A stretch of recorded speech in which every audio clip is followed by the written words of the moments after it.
Hello, my happy readers. It's Shed Time Stories with me, Issy. Are you ready to share a new story? The title of the book I've chosen to read is Let's Make Poo. If you have this book at home, you can read along with me. The author, the person who has written this book, is Dr. Rani Singh, and the illustrator, the person who has drawn all the pictures, is Armine Gonyan. Now, have you ever wondered what happens to a cookie when you eat it? Well, we are going to follow its journey all the way through your body. Shall we read and find out what happens?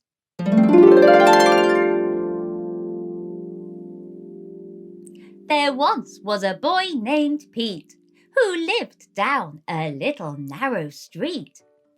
Thinking of cookies, his mouth would drool as he walked home from a day at school. Entering the house today, he noticed a smell so sweet, a whiff of freshly baked cookies he couldn't wait to eat. As the cookie fell onto Pete's taste bud seat, he yelled, "So yummy!" and danced on happy feet. With a munch, munch, crunch, Pete's teeth did meet. The cookie crumbled. Their job was now complete. That's when the tongue flipped back and the epiglottis shut with a clack. Food in the windpipe would not be right, so it's locked up tight, entirely out of sight. With a swoosh of milk, the cookie did glide down the esophagus like on a water slide.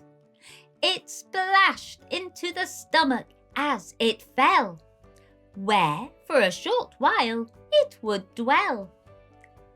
The parietal cells came armed with a potion called HCl, which turned the cookie into a thick, gooey gel. Riding through the small intestine's winding track, the cookie knew there was no turning back. The small intestine's most important work, you see, is to help Pete grow as strong as he can be. It extracts nutrients from any old food and keeps Pete in a happy, joyful mood. Then, suddenly, space became very grand. The cookie had entered a whole new land. The large intestine is a passage not so long. Its job is to help absorb water all day long. Soon, pressure built up in Pete's tummy. Oh, what a plight! He needed to let out a poo with all his might. He groaned and pushed. He gave it a real good try, but not a thing came out, so he let out a big cry. As he heard a sound, he knew it was a flop, because nothing came out, just a very loud pop. His mummy rushed in with a worried face. She'd be there for him just in case. Seeing Pete in the bathroom looking so blue, she wished he'd pass that stubborn old poo. Pete grabbed his book. He simply had to check how he could help the cookie finish its long trek. Pete read how to make his poo less hard and less dry. He learned it was water and fibre that he must try. With water and fibre, a perfect log slid right out.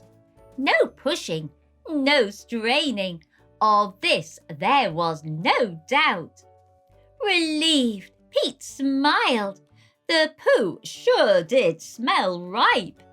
But then he left the toilet, forgetting he must wipe. Which type of poo do you have? Type 1, Type 2, Type 3, Type 4, Type 5, Type 6, Type 7. The teeth break down the food. The epiglottis closes to prevent any food from entering the windpipe. Food travels down the esophagus into the stomach. In the stomach, the parietal cells use HCl to break the food down. The small intestine removes nutrient from the food you have eaten to help you grow.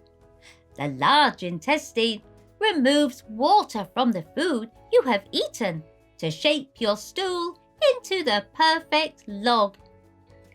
Discuss with your grown-up the foods and liquids that help form the perfect poo.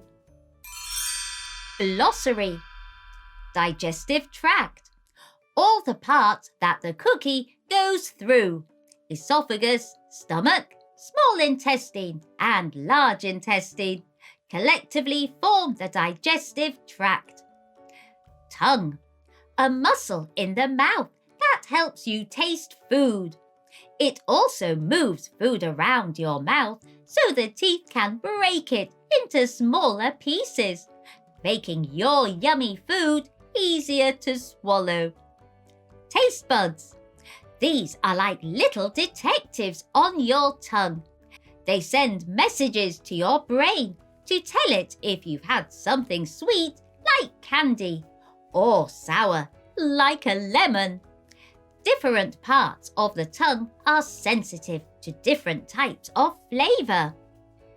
Esophagus. Esophagus.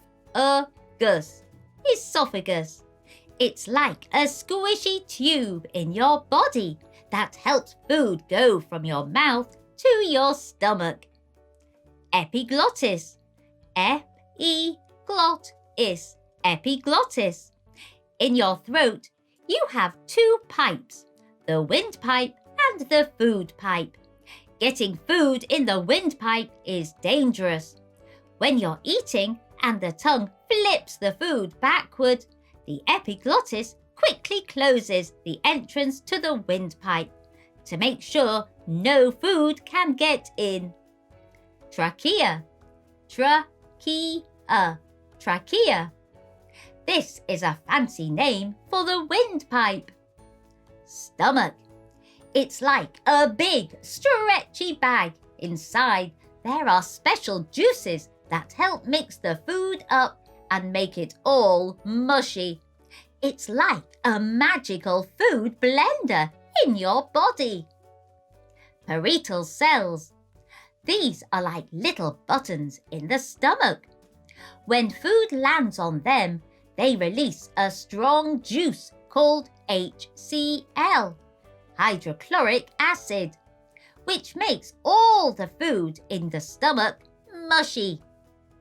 Small intestine. It's a long, twisty tube where your body takes all the good stuff from your food, like vitamins and minerals, and uses them to make you strong and healthy. Large intestine. It's a tube shaped like a little N. It goes around the small intestine. It pulls out water from all the food you have eaten to make your poo less watery. Poo. It's what comes out of your bottom after your body has taken all the nutrients it needs from the food you have eaten. It is the body's waste product, and sometimes it can have a smell. Does yours smell? Constipation. It's when you can't poo easily. To get your poo out, you have to push really hard, which can make your tummy hurt.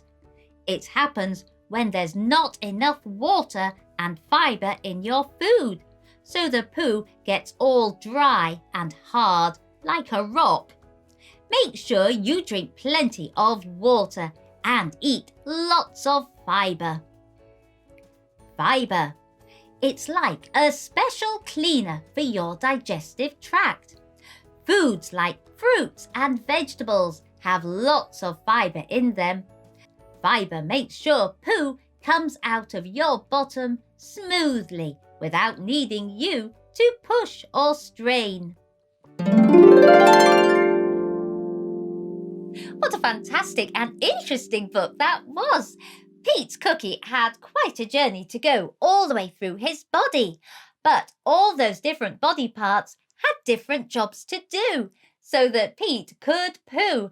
But Pete realised that just cookies made his poo quite hard and dry.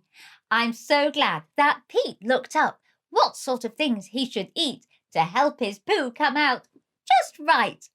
I did like that at the back of the book there was a glossary, and that explained the role of all the different body parts. I hope you've enjoyed this Shed Time story, and if you want to, you can like, share, follow and subscribe to Shed Time Stories. Then you'll be ready for the next book we can share together. Bye-bye!